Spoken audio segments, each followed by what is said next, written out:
Good evening, ladies and gentlemen. Welcome to Atlantic Bushcraft Adventures. Tonight we're on episode 262, and we're going to be talking about tackling tough terrain. And this is one of those things. If you read the catch tag on this episode, I feel it's one of those things that a lot of experienced and novice bushcrafters tend to underestimate a fair bit. We all have these ideas of we get Google Maps or whatever the case may be. We find a spot, say, hey, I want to go there, but we overlook the terrain that potentially is leading up to these golden gems. And then we get there, or we have the mindset of, oh, it doesn't matter, I'm just going to go through it. Which, you know, Ben, as well as I do, you and I, we push ourselves probably more than we should, especially if we're traveling together. And this seems to be very common for a lot of folks. And they don't really appreciate how hard the terrain can be sometimes. Yeah, for sure. I mean, my what's the word I'm looking for? Reason for choosing this, and that's not the word I'm looking for. Was because I recently did some pretty steep terrain, and I was thinking, man, like it's taking more effort than I would like to admit it is. And so I was thinking, like, this would probably a good subject to talk about because we all end up tackling terrain that we're not used to.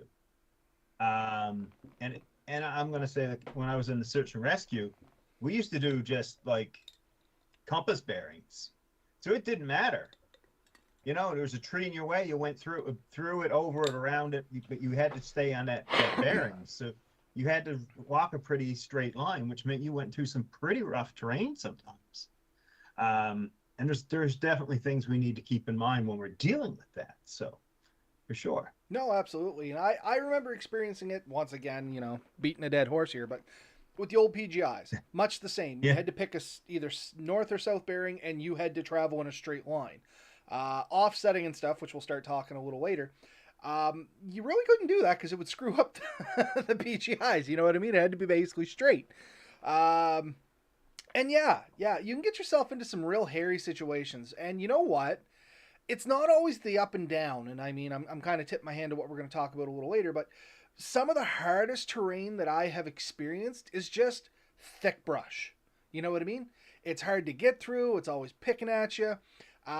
Depending if there's blowdown or not, you can very easily get yourself off the forest floor and not even realize it. So that is one of the big watch out situations for me, is if I know I'm going to be going through any kind of a thicket or swamp. Yeah. So anyway, let's talk a little bit about maybe, and before the podcast, I was talking to you, Ben, that I wanted to break this down into 5 sections. So the first one I had up on my list was preparation. And I mean, that's kind of where it all starts. I mean, not to, put too fine of a point on it under preparation, but literally you kind of got to start this before you ever get in there. You got to get in the mindset. You got to start doing a little pre-planning, do a little bit more looking. Don't just look at Google Maps, like actually break out a topography map or something like that. See if there is steep inclines, see if there is going to be gullies, valleys, saddles, something like that. Maybe if you like, something that I do is I go on to the natural resources website and see what type of woods are in that area. Am I going to be going through a hardwood stand, a softwood stand, a bog? Like, I look quite extensively into this. What about you? There's a few things I always do regardless. And the very first one I would like to sort of bring up, I think regardless, is make sure you have good footwear. If your footwear, for example, is loose fitting, isn't fitting well, then your foot's going to slide around inside there, and that means when you're climbing an incline or trying to get over things, that's going to cause your feet to chafe and tire much quicker, and that's going to cause some issues. But yeah, I mean, take a hike. I oftentimes look up hiking reviews and stuff, and I'll go on hiking sites like All Trails and things like that and get a feeling of what it's like. And if they come back and say it's rough terrain or rugged terrain, and I know that chances are I'm going to wear like full length pants, maybe it's something to protect my legs from the terrain. I'm going to make sure I have my better hikers, maybe not like something with more ankle support and anything to protect me. And usually, we've talked about these before, some kind of hiking stick or pole. Yes, 100%. Yeah. And that gives you both the stability uh and is it stability and strength, because you can use your arms to overcome some of it. And if you're going over rugged terrain, sometimes you're stretching yourselves to limits, and that extra bit keeps you a bit more stable. So those are a couple of things I do to prepare. But your ideas are very much something. Yeah, take a look. Like we were in a hike a little while ago, me and my wife, and we were explaining to the kids that the contour lines tells you how steep it's going to be, and that how much more effort and energy it's going to be to cover just a few feet of land rather than hundreds of feet of land, right? And so that's just something to think about. You know what I mean? And that's the thing. Like, once again, that's the big one that comes to me that a lot of people overlook is they just, and I keep picking on Google Maps. I don't mean Google Maps. I mean any kind of map that shows an overtop picture. They find these really neat sites, and we're guilty of this too. We even admit that we go on Google Maps and look for neat sites. But then that becomes the end of the story. They don't go anywhere beyond that. They don't see what kind of terrain they're getting into. Generally, they'll just look to see if there's rivers or lakes, but they don't look at the surrounding area. They don't look at the vegetation. Like, it tends to end with the dart on the map. You know what I mean? Like, oh, there's where we're going to go. And that's kind of the end of the forethought. But yeah, anyway, those are a couple things that you can look at there. The other thing is you can actually prepare a little bit at home too, just in your plain physical health. And I mean, it's worth touching on this a little bit. If you know you're going to be doing this a lot, and I mean, don't get me wrong, this is going to be the pot calling the kettle black because you can look at me. But I mean, if you keep yourself in a little bit of physical shape, you're going to have a lot less troubles when you get out there. Yeah. You know what I mean? Like me, I am a little overweight. I don't do any kind of running. Like if I'm running, keep up. Something went wrong. But I can walk a long way. And that's just what I Likewise. practice with. That's how I pace myself. I don't really train, but I do go for walks and things like that. And that's how I keep myself moving. I never try to jog or speed walk or any of that thing. I just have a nice pace, which I'm comfortable with, and that's basically how I practice it. I have one speed, if that makes any kind of sense. But even that's worth practicing. Like, just go for a walk around the block. Go for, like, for me, there's a local school. I just go up there and I do laps. It's nice and even, but it gets the heart moving. It just gets you used to walking. Sometimes I'll even go as far as to throw my backpack on, which, can sometimes judge your surrounding with that one. Like, it's a school backpack. I don't take my big camel one that looks like a military bag or anything like that. I just take my backpack, throw a few things in it. One, it gets me used to having the weight on my back. The other thing I may do is if I know I'm going to be going for a long hike, and it's the bag I'm going to be taking, if I go out for a walk with it, it can tell me if the load is going to sit decent when I'm in the woods, because you don't want to find that out 2 hours into the woods where you don't really want to tear your entire bag apart again and try and repack it because it's sitting uncomfortable on your hips and stuff. So yes, we always talk about, try it home, try it home, try it home. Well, this is one of those things where it really does make it worth it to try it home. Just go for a quick walk, make sure it's all set up, because if it's hurting your back on flat ground, start going up and down hills. And that's a really good point. Like if you're doing rougher terrain, then smaller, lighter, more compact and tight-fitting packs make a huge difference. If you have an awkward pack that's flopping around or getting hooked in things, and you got straps that are getting tangled in branches, that becomes very exhausting really quick. The same thing with your clothing. If you have clothing that's not fitting well, you're I mean, I hate to pick on people that wear like really loose pants and stuff, but you got pants where the crotch is halfway between your knees. You're talking about potentially it's harder to walk like that. And so you're going to potentially have more chafing, more effort. So you have to have proper fitting gear. Your pack, your pants, preferably breathable and flexible. If you have heavy gear that resists every step, or it's too tight and now all of a sudden like every step adds effort, then it's almost like that makes walking level almost like a slight incline, and slight inclines like steep inclines, and steeper inclines may be unbearable. No, And absolutely. Uh, if you have to climb rocks and stuff, it may be impossible. no, and that's what I was getting to. I was going to say, if you have to step over things, tight fitting clothes, they're just as detrimental as loose fitting clothes. So don't think we're picking on either side of the spectrum. Use your head, folks. Like Ben said, get something that fits well. It doesn't have to be painted on, but it shouldn't act as a sail either in the wind. You know what I mean? Kind of split the difference. And utilitarian is good. Something that's fairly durable. Like Ben said, if you're going to be going through any kind of brush and thickets, I like something that's a tight knit so that branches, needles, things like that, even burdocks have a harder tendency to try and get into it, work into it. But once again, you got to balance that out with breathability. So, I mean, there is no right answer. Try a few different things. Just don't go out with the complete wrong thing, I guess is the bottom line on that. Definitely find what works for you. You want something that isn't going to gather a lot of moisture and become harder to move. I mean, this is why jeans get a bad rap in the woods. If your jeans get wet, I mean, honestly, if you get your clothes wet, you already have a problem. Then it's going to be a lot harder to walk in that, and you'll feel that. Just if you doubt me, go out, put on a good pair of jeans, get them wet, and start trying to walk around.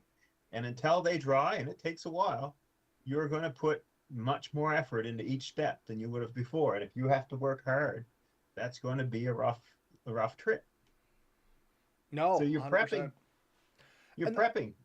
Um, I was just going to summarize it, and if you want to add, you know, do your research of where you're going. Like you said, maps or reviews and stuff.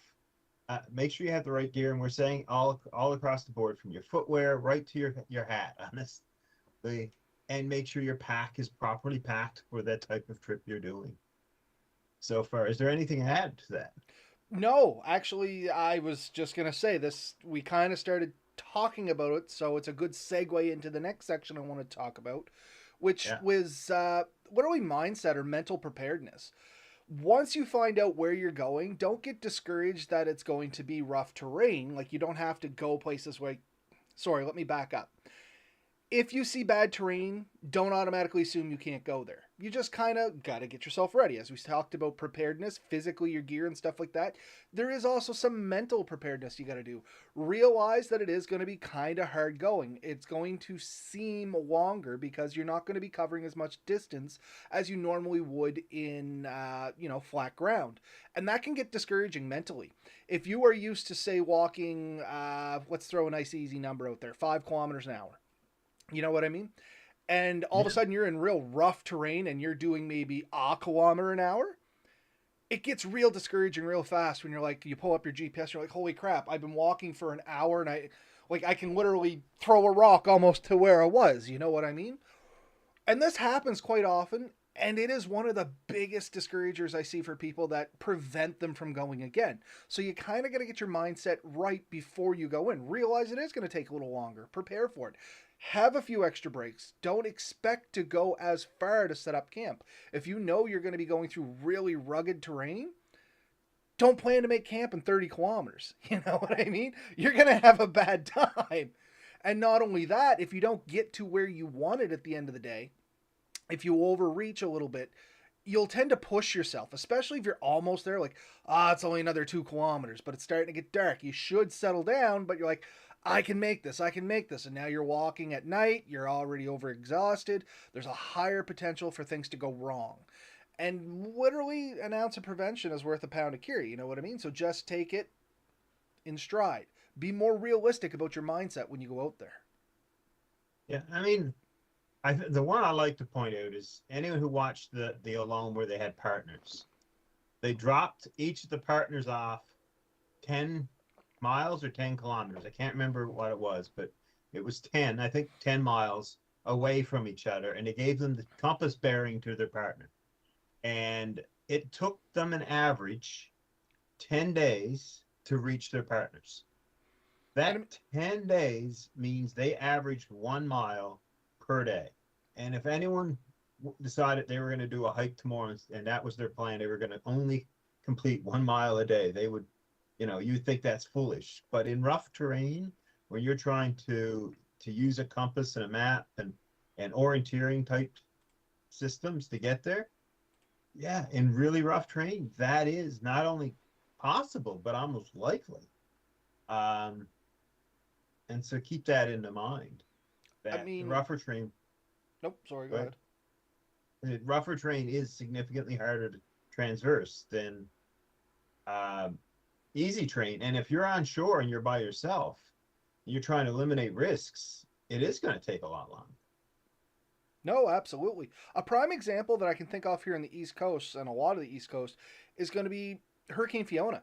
Like the woods around here, I still drive around and look in the woods and go like, "Holy crap, there's still so much blowdown in the woods." And that's just what I'm seeing from the road. When you get in deep woods, you start getting into this candlestick stuff. And I mean, prior to this, Hurricane Juan, which are going back a few Yeah. years now, when I was still working with natural resources, as soon as we came back to that fire season right after Hurricane Juan or maybe White Juan, I can't remember which one it was now. But anyway, that next spring, there was a couple fires we had to go fight, and I mean, it was exhausting just to get to the fires, and they weren't that far in. But once again, we're taking like an hour to do a kilometer, or maybe an hour, and we're only going a couple hundred meters carrying a pump, and it's just it really gets to you physically and mentally. Yeah. No, for sure. So yeah, your mindset, you're right. Keeping a positive mindset, we've always said that in any situation is important. Setting realistic goals is equally important. So when you're going in, set goals that you know you can meet, and don't compare yourself to, yeah, I can walk 20 kilometers a day downtown, right? On smooth pavement in light runners and no pack. It's a different thing, or you're saying, oh, I do trail hiking. And when I'm hiking the trails, like, marked, groomed trails, I generally do 7-10 kilometers in an afternoon. Mm. You might not do that if you're breaking new trail in the woods. No, absolutely. Um, and I guess once again, that kind of leads into my next segment here, which is going to be navigation. You may be breaking new trail in the woods, and if you're doing it through rough terrain, and I don't just mean rocky, I mean if you're going up and down hills, the woods start to get thick. If you're hitting a lot of lakes, you may have to do a couple things navigational wise that you may not be used to, such as we said at the back, offsetting. Or you may hit spots where your compass and GPS don't work correctly, so you have to take and pick landmarks and points, and you have to go a good long distance. Like there is a lot to navigating in the woods, more so than just taking a compass and following a needle. I mean, Yeah. yeah, that's the basics off it, but I mean, there's a lot more to following that needle successfully. And GPSs, as good as they are, one, they're on battery, so sometimes they die, and two, I have actually been in terrain where I've gotten down in low saddles and stuff where I have lost almost all satellite connection. So instead of having like a 3 meter accuracy, I was up to like 100 meter accuracy, which 100 meters is a lot when you're talking inside little gullies or valleys or ravines or whatever you want to say, right? So it's easy to get turned around, especially if you think you need to head down into this valley or whatever, only to find out it was the wrong way. Now you have no way of getting back up. You either got to go back or through. And I mean, this can throw a lot of inexperienced navigators off if they don't know how to do something like that, especially if they had one plan and then halfway through, that plan changed. Yeah, no, for sure. Um, yeah. Yeah. So again, mindset, set reasonable expectations, maintain a positive attitude. The other thing is to be somewhat cautious. Although we want you to be positive, if it does seem overwhelming, if it really does seem too much, maybe you stop, maybe you turn around before you put yourself into a risk. Um, so I have had to do this. Larger hills, a lot of blowdown and stuff, trying to walk across it. And as I got so far in, I realized the effort, it seems quite great, and the footing and the amount of like sharp and broken branches and pitfalls that I could fall into just seemed overwhelming. And I'm like, you know what? If I continue this path, it's only a matter of time before I get injured. And it's going to be really hard, A, to get out, or B, for anyone to come get me. And if whether they would even find me. So if it does get too bad, take a thought and maybe choose a different path or go back, especially if you're alone. I think that's always something to keep in mind. And keep in mind, if you are with a partner, Never put them in a position that they can't get you out. Yeah, 100%. And something that we joke about a lot is not everybody is you. Keep in mind your limitations and somebody else's, they're going to be different. Don't expect that what you can do, somebody else can do, and what they can do, you can do. I mean, there's Yeah. probably going to be some overlap, but there's going to be some massive differences too. So always err on the side of caution and always go with the lesser of the two. If I'm used to walking 10 kilometers a day and Ben is used to walking 14 kilometers a day, we're going to plan at 10 kilometers a day. Yeah, Ben's going to have to slow down a little bit, but now we're both safe. It's easier to try and slow Ben down than speed me up, if that makes any kind of sense. So we have a comment That's from a, over here. Danny's joined us, and he makes a real good point. He said, tough terrain doesn't necessarily mean only on foot. You have tough terrain, especially this time of year on ATV, just something I thought you could touch on as well. Not only just ATVs, but we're talking like any of your vehicles, boating, snowshoeing, like any kind of mode of getting through there. And yeah, you can hit tough terrain in your vehicle. Is your vehicle equipped to go through this kind of stuff? Ben and I, we did a couple podcasts either a year or two ago where you were building your new vehicle, your bushcrafting yeah. vehicle. And we looked at a lot of, well, Ben looked at a lot of stuff and bounced ideas off me. We're looking at clearance and tire size and four-wheel drive and capability of the vehicle and weight of the vehicle and reviews to see if it's good where it goes in different spots for where Ben wanted to go. Like he had an idea of the kind of roads he'd be wanting to take this on. And you did a lot of research on this.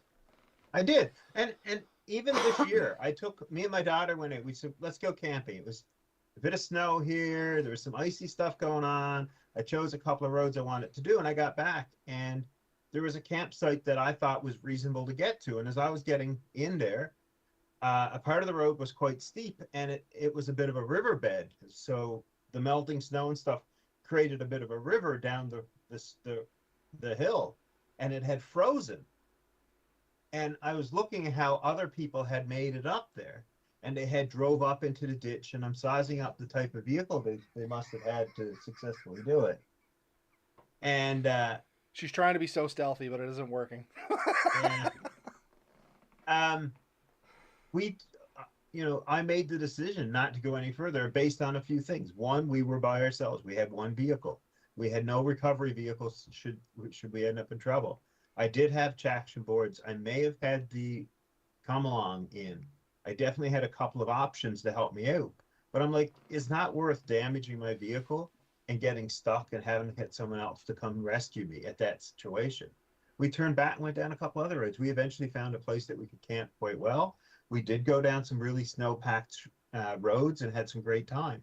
But you have to sort of consider that. What is the capabilities of my equipment, whether that's your shoes and your own legs, or your truck or your SUV, your motorcycle.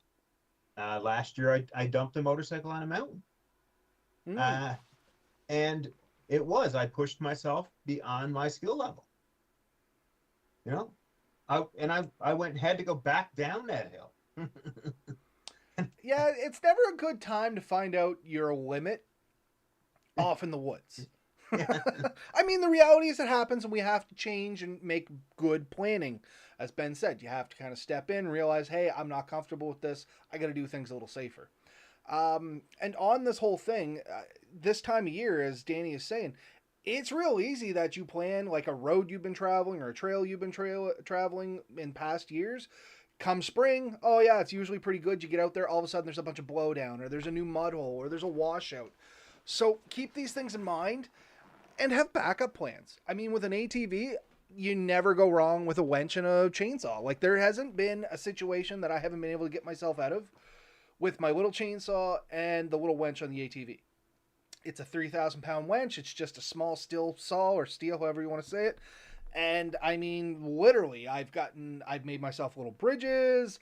I've gone around or through water holes that were not there before. I've cleared off blowdown. And I've done much the same with my truck, though I would probably say that the ATV is a little bit more versatile that way. It only weighs like 500 pounds and it's only maybe 4 feet wide at the maximum. And I think I'm overestimating on that one. It's a little easier to get through the woods than, say, my Ranger. You know what I mean?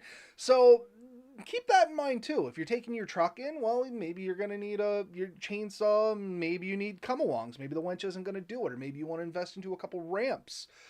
Because I can tell you right now, it's way easier to get an ATV through a ditch or a saddle than it is to bang the front end of your truck off a hole and get hung up, and now you're stuck. Jackalls, if you can find one and you're brave enough to use one, they're a great tool, providing you give them the respect they require. Otherwise, it's real easy to break a jaw or shins or cripple a finger. Like, they can be dangerous if you don't give them the respect they need, but they can also get you out of a lot of things. Literally, with a couple of them, I've seen people lift houses. You know what I mean? So, I mean, excuse me. It's something we've always preached: know your gear and be comfortable with it, and know your limits. And when you find your limits, respect those limits. Like I said, on a motorcycle, I went up a hill. It was a very rocky, a lot of loose gravel and stuff on it, and my rear tire started to spin out, and I lost traction, and I dumped the bike. I'm not proud of dumping the bike, but it's a reality of what happened. And I got out of it okay. I was lucky. And we went a bit further up that road, and it just didn't get any better for quite a while. And we had to make a decision. We made the decision. I was up there with a camping buddy. We stopped at one point, and I said, "Listen, I'm just not comfortable here, and I think we should turn around." And he's like, "I agree. If you think you've reached your limit," he was running a much lighter and smaller bike than I was. He said, "We should go back. We need to respect that, our mutual strengths and abilities." So we did well. So, I guess just before we move on from navigation, kind of doubling back to navigation, let's talk about a couple of those terms that we thrown out just in case people don't know what I was talking about, which was offsetting and landmarking. So, those of you that have been in the woods before, you probably heard these terms. Maybe you're not 100% sure what they mean. So, offsetting, and I mean these are loose terminologies, folks. We're not giving you a crash course on navigation tonight. But offsetting is you're traveling straight, you hit a lake. So all of a sudden you have to go around that lake to re-pick up your bearing or the direction you want to go. So generally you're going to mark where you're at on the lake, take a bearing. So you take your compass, GPS, whatever it is, say you're heading, north-northeast. Make a mark, go around the lake as best you can. Hopefully you find the right direction, because there's always a good side and a bad side. 9 times out of 10, I pick the bad side every time. Pick a landmark across the lake before you start going around where you want to meet up. Usually look for something that's going to be very obvious from the other side. Don't pick a twig or something like that, because you are never going to figure out what twig it was once you get to that side. Look for a cropping of rocks or a tree that looks really odd compared to the rest. Anyway, once you get onto the other side with your landmark, line yourself up with the previous mark that you made on the other side or the previous side with hopefully the flagging tape that we always tell you folks to try and bring a little bit with of.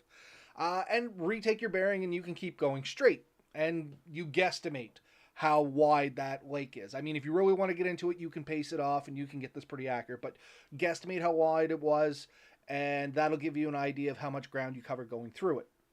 Now, landmarking, it's part of offsetting. The landmark is you take a bead on your compass, look as far ahead as you can, and pick out something specific that you can keep walking towards. Because the reality is, if you hold your compass out in front of you, and I'm going to say compass, but GPS is going to be used interchangeably here, and you just try and stare down and follow that north needle, you're going to have this weird zigzaggy pattern, and it's real easy to get yourself off path. But if you look ahead, say 100, 200 meters, you see a giant pine that sticks out from everything else, and it's like, oh, once I get to that pine, I'm going to take another bearing.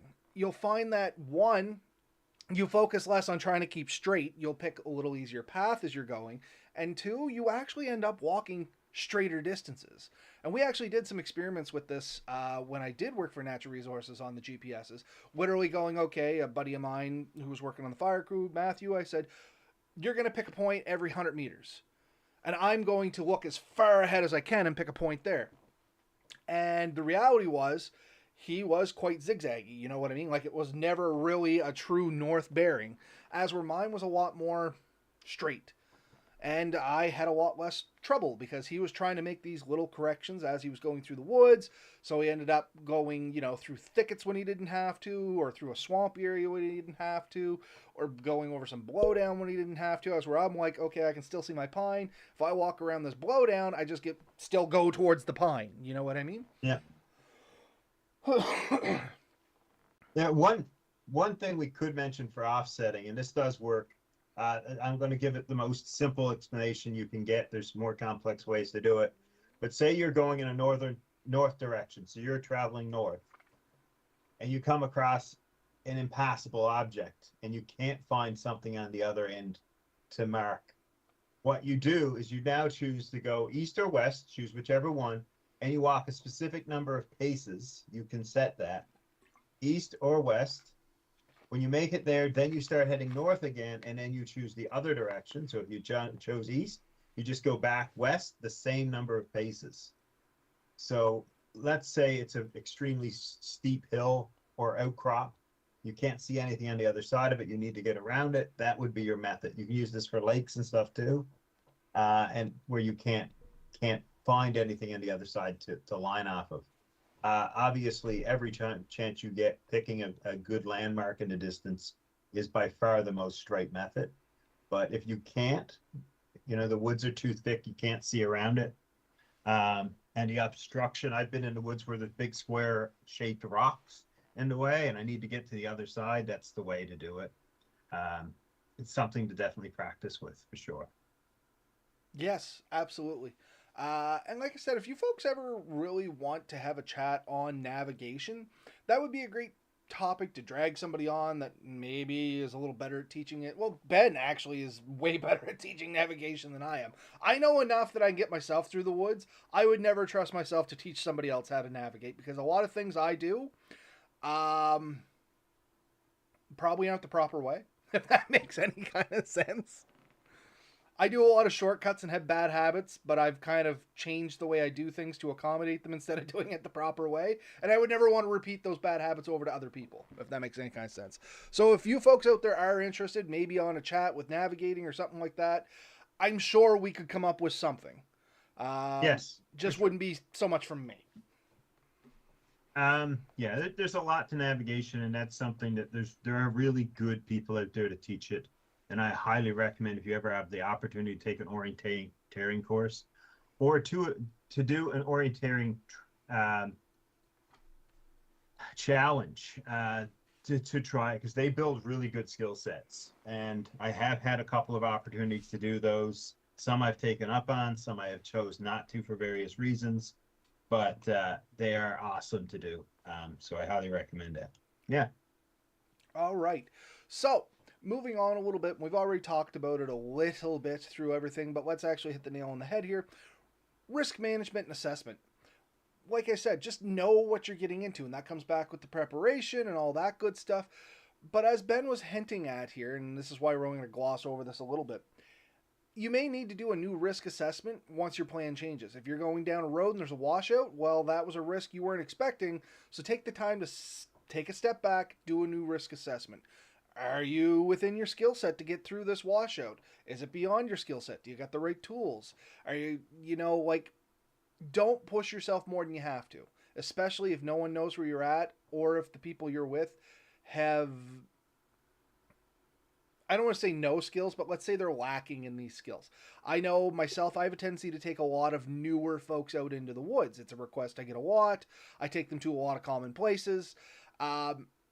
But at the same time, if I was going out with Ben, for instance, I can guarantee you I would push further and do more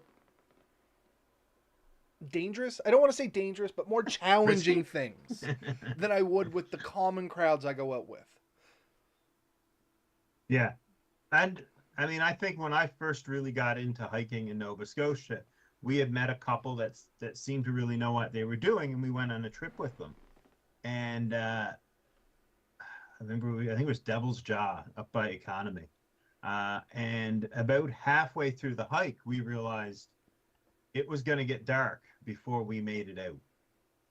And then people were getting nervous, and we were trying to make some decisions.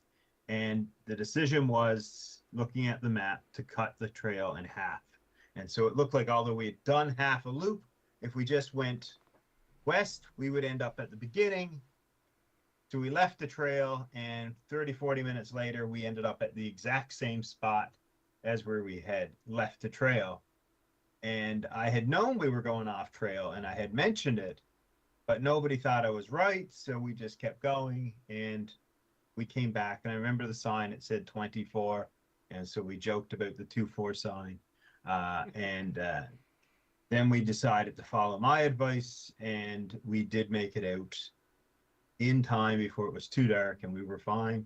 But I didn't understand the risks and the lack of experience of the partners I had gone with. And I'm sure they're much better now, and I'm no dissing to them, but that is something to keep in mind for sure. What you're going with, and your supplies and skill levels and all that. Especially when it comes to navigation. Navigation, if you are not confident in your skills, is the easiest way to have a really bad time in the woods. It doesn't take much to get turned around and off trail. There's lots of instances, and Ben can attest to this more than I can, where people have been found, that have been reported missing, and even have expired literally within meters of the trail that they left. Yep. So There's oh, sorry, go ahead, Ben. there's some pretty good case studies that are easily found that have that exact scenario. And it's more common than you think. Everybody's like, oh, the trail's just around here. And yeah, it's around here, but it was 20 meters in that direction. And you just went 20 meters in that direction. Now the trail's 40 meters away. And everybody has that tendency, which we talked about the first, it's just a little further. It's just a little further. It's just a little further. That can be a detrimental saying to you when you're in the woods. If you got to start telling yourself it's just a little further, to me, that's usually a warning sign you need to reassess. There have been people found within a few hundred feet of their homes. Yeah, absolutely. There have been lots of people that put the blinders on and have walked right across train tracks and roads and stuff like that would have led them to safety because it's just a little further. Yeah.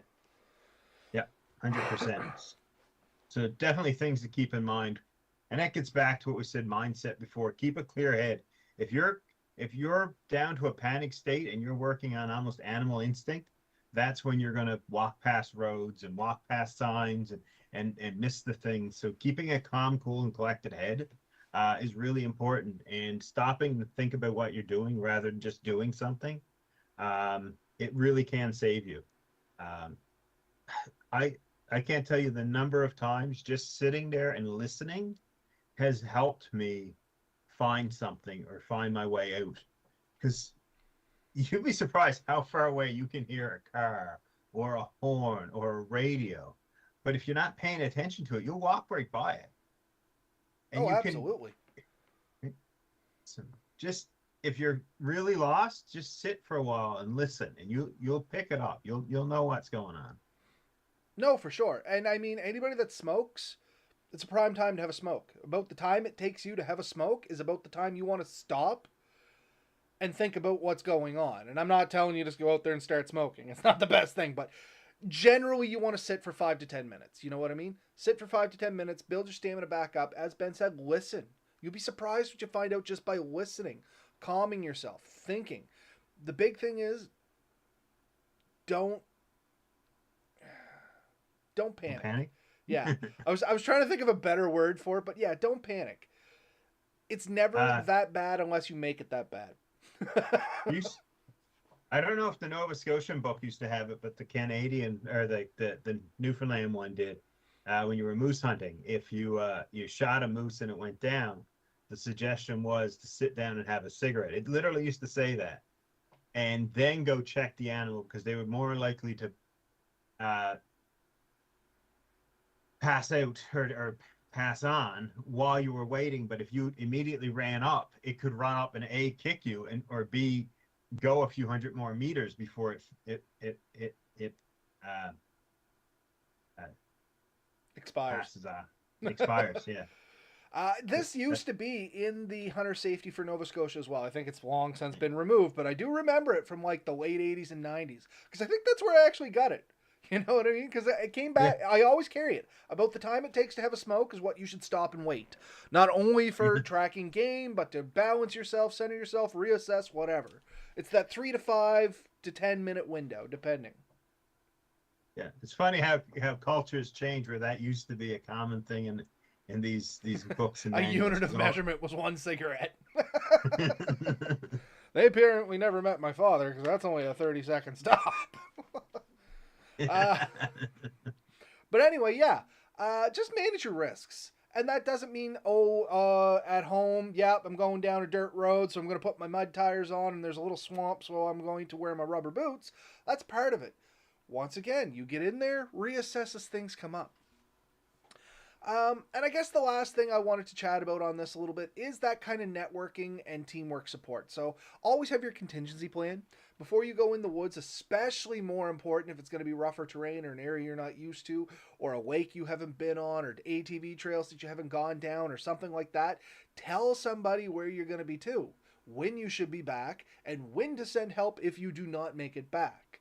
Generally for me, I always allow about a 12-hour buffer. You know what I mean? I will tell Mel, hey, I'm going in the woods. I'm going in here. I'm planning to go to this spot. I should be back out by this day. If I'm not back by 10 o'clock on Monday, or sorry, I should be back by 12 o'clock on Monday, but if I don't get back by 10 o'clock on Monday, like 10 p.m. Monday, it's time to start calling somebody. And I mean, if possible, have some kind of communication device that can, in an emergency, let someone know where you're to.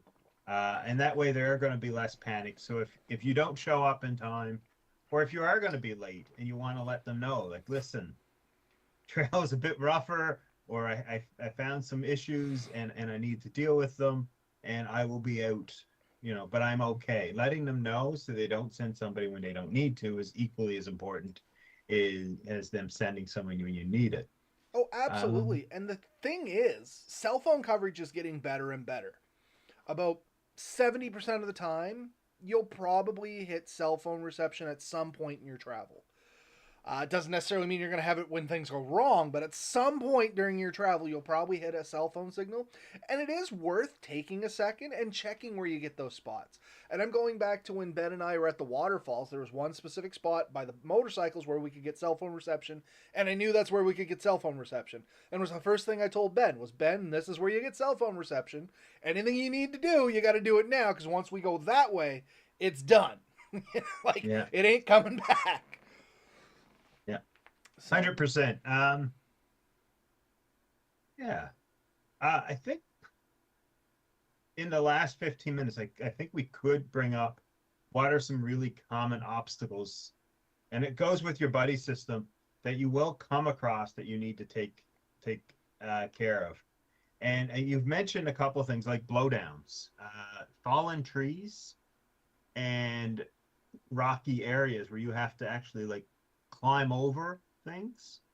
The common injuries that I've heard, seen, and experienced, all three actually, is people falling while trying to climb over these things, impaling themselves onto branches or injuring themselves during the fall,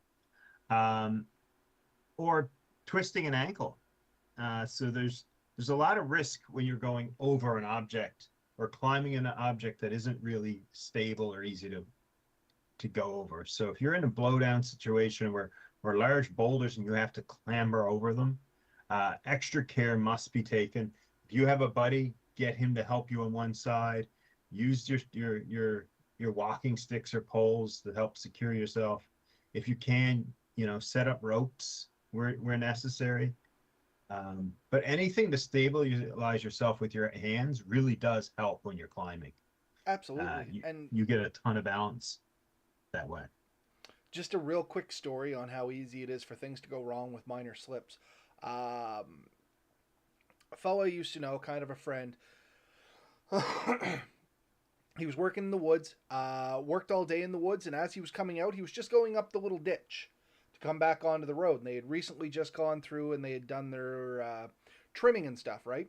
And it was just a simple slip. He slipped, fell down, didn't really get hurt until he kind of went to stand up and realized he couldn't hear out of his right ear. And what had happened was a little stick from all of that had actually gone inside his ear and damaged his eardrum.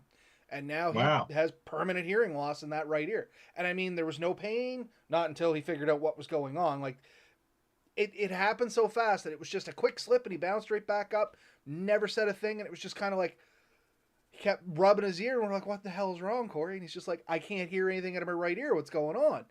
And then, of course, we got to look in it, and we're like, "Oh my goodness, there's a little bit of blood coming out. You must have, damaged it. It must just be clogged. We'll get you to a hospital, whatever."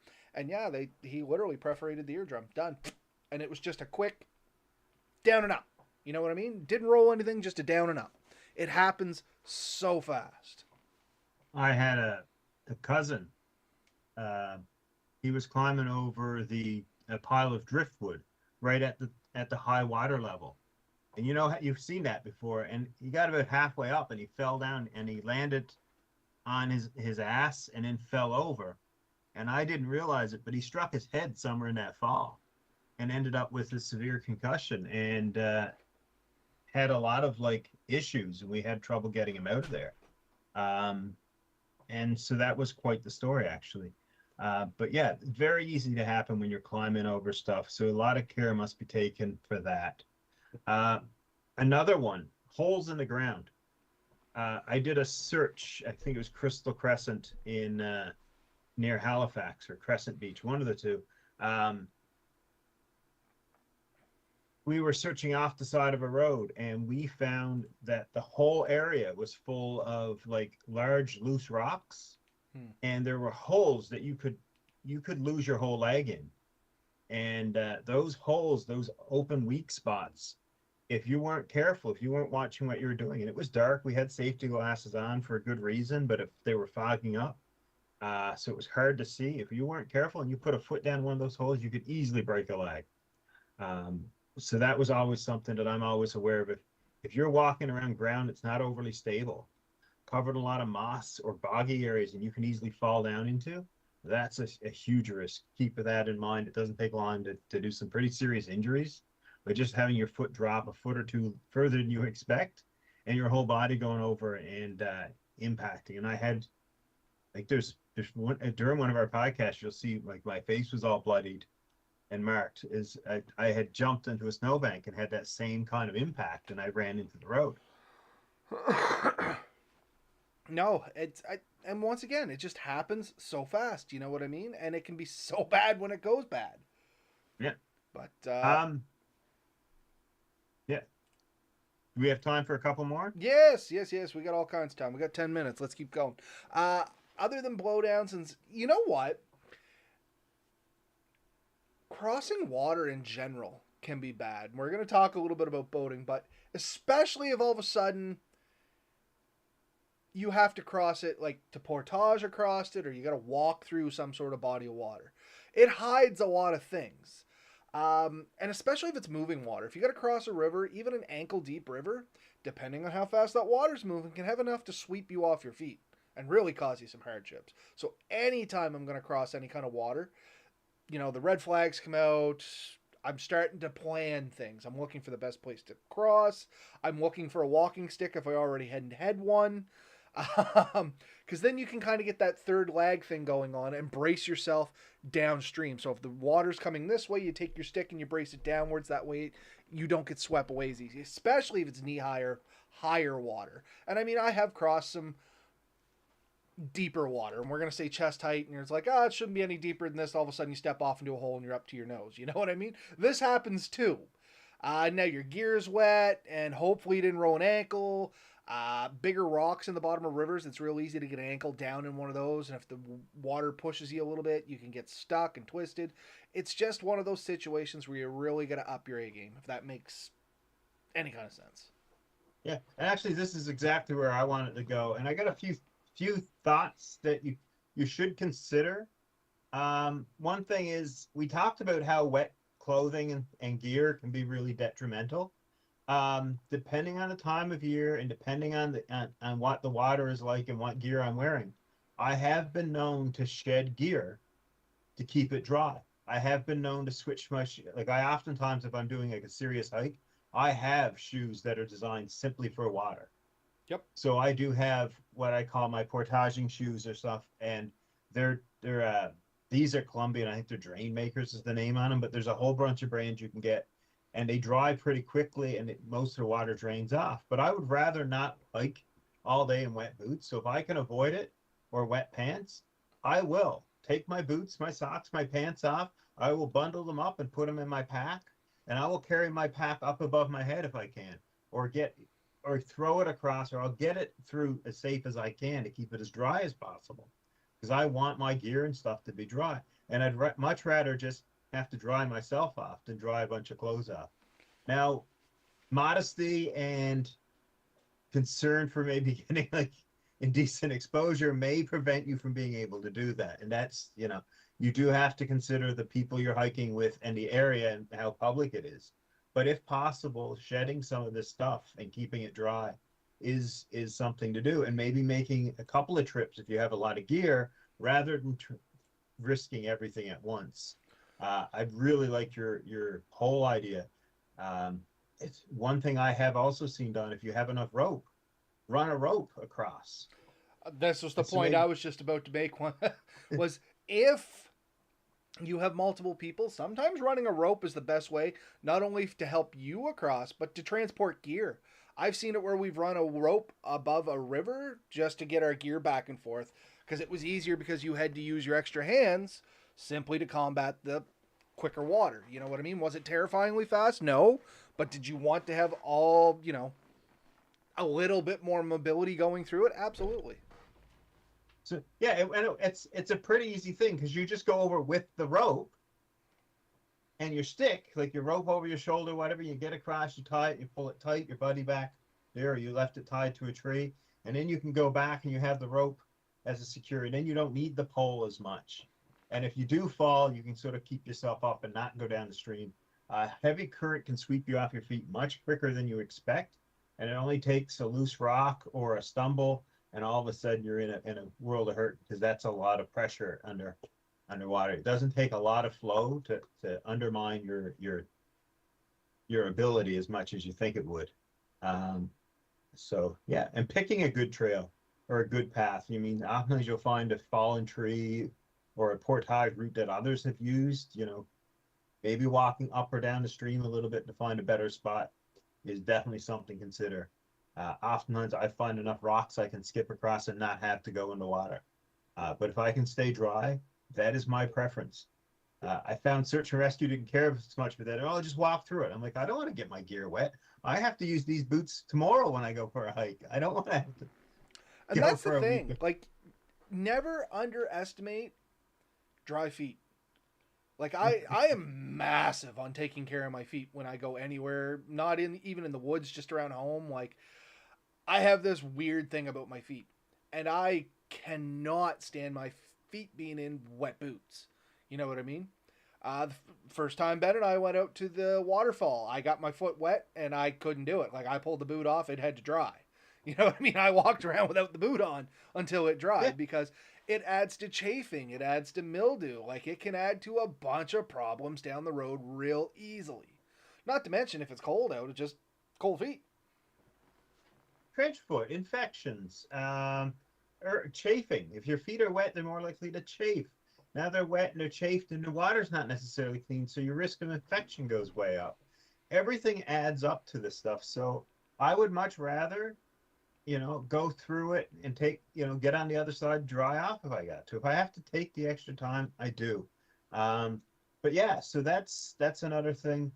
Icy and snow conditions, another thing to sort of talk about, especially if you're climbing. So we talked about like my my SUV trying to climb that hill, and there was like a bit of a frozen area. It's real easy on anything with a bit of incline and slippery to hurt yourself and end up like where you didn't plan on. Because once you start falling, there's momentum that's going to carry you maybe a little bit further than you expect.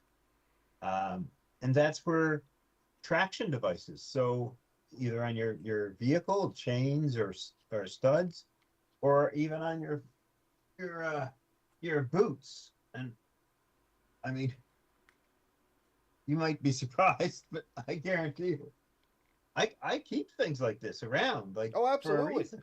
I got a set in the toolbox in my truck and one in the back of the car.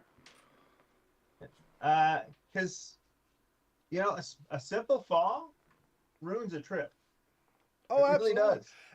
Freezing rain. How much freezing rain do we get across this country? You know what I mean? Where it just turns everything to a sheet of ice. Yeah, It's pretty common. 100%. So, what else? What other rug, tough terrains could we come across? Bogs. Bogs, swamps and bogs. It's a big one because you never know what the ground under your feet's going to do. One, it's wet. Two, it may be there or not there. It gives a false sense of the forest floor. Moss and stuff will grow on that, and you'll be stepping. It'll be solid. And then all of a sudden, you're like up to your thigh in a hole. And depending on how you fell, if you fall forward, I've seen people like literally slip their knees because they'll get down into like a root hole or something like that, fall forward, and they hyperextend their knee. And now we got to try and get them out of the woods. I fell one time to my armpits. I stepped, I went straight down. It was like the ground gave out from underneath me, and I threw my two arms out and I caught myself on my armpits. I never hit bottom. I don't know how deep that bottom hole was, but it was deeper than my height. And And it's easy to do. People don't because I appreciate it. remember, like I said, I caught myself at my armpits, and it wasn't big. It was like manhole size, like just big enough for my body to go down through. And I can remember kicking and pushing, and I ended up like rolling out of it. But I went from dry, clean, and ready to go to like soaking and wet and cold. And Like where you have all that. the extra gear and stuff on, when you fall in a hole or something like that, if you didn't manage to catch yourself, it's quite the struggle to get that pack off and get yourself above bog water, especially in confined space. So once again, it's a definite lookout situation where your walking stick can come in and you can kind of poke and see if you can find bottom in places. I like to try and stay up on roots, which not isn't it isn't always possible, but where I can, a lot of bog areas where you're gonna get those like false bottoms, it's gonna be like black spruce bogs. Um, it just has the right condition to make those kind of like bog holes and stuff like that. But generally, you'll see the roots they kind of stay a little bit above, and I try to stay on them to some degree. But like I said, that's not always possible. So you got to make good decisions. Walking stick, feel your spots, take a little bit more time, slow down. Don't commit to that full step so you're not up to your armpits. But it's real easy to get complacent. You know what I mean? Well, I was a teenager at the time, and if Red Bear, there's Red Tactical Red Bear was here, I'd ask. He's not. I don't. I just checked. He was there for that. Uh, and we kind of did get lost that day. We had two choices. We knew if we went one direction, we were going to hit the road, and the other direction, we would hit coast. But we didn't know an easy way to get home. We ended up turning to the road and following the road home.